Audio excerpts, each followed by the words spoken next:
সাপ্তাহিক বাজার দরের খবর জানাতে রাজধানীর শ্যামলীর নতুন কাঁচা বাজার থেকে যুক্ত হচ্ছেন সহকর্মী মোস্তফা মাহবুব।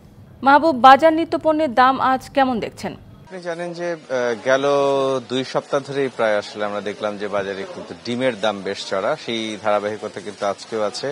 আজকেও আমরা দেখছি বাজার ভেদে বা দোকান ভেদে যেটি ফার্মের মুরগির ডিম কিন্তু 150 থেকে 160 টাকা ডজন এই দরে বিক্রি হচ্ছে। এছাড়া মুরগির বাজারের কথা যদি আপনাকে বলি, মুরগির বাজারে যেটি সোনালী মুরগি সেটি কিন্তু 360 টাকা কেজি দরে বিক্রি হচ্ছে এবং একই সাথে ব্রয়লার মুরগির দাম কিন্তু 220 টাকা।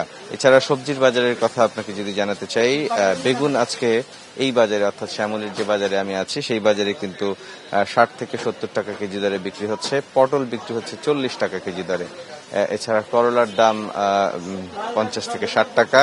শসাও মানভেদে বিক্রি হচ্ছে 50 থেকে 60 টাকা।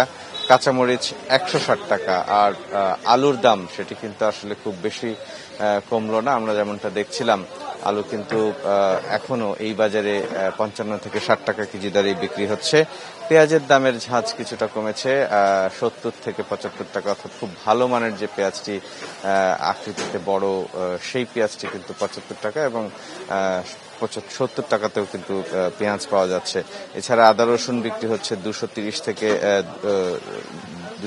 230 টাকা কেজি দরে বিক্রি হচ্ছে এবং গরুর মাংসের কথা যদি বলি, এই বাজারে কিন্তু 750 টাকা কেজি দরে গরুর মাংস বিক্রি হচ্ছে এবং খাসির মাংস বিক্রি হচ্ছে 1100 টাকা কেজি দরে। বিক্রেতারা বা ক্রেতারা যেমনটা বলছিলেন, আসলে গেল সপ্তাহের তুলনায় এই সপ্তাহে আসলে জিনিসপত্রের দামের খুব বেশি হেরফের হয়নি। আপনি জানেন আগামী মাসেই কোরবানির ঈদ, সেই কোরবানির ঈদের আগে হয়তো আগামী মাসের শুরুতে এই জিনিসপত্রের দাম বা আবার হয়তো কিছুটা অস্থির হবে।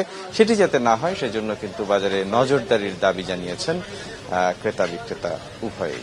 এই ছিল এখন পর্যন্ত আমার কাছে বাজার দরের তথ্য। শান্তা। মাহবুব, আপনাকে ধন্যবাদ।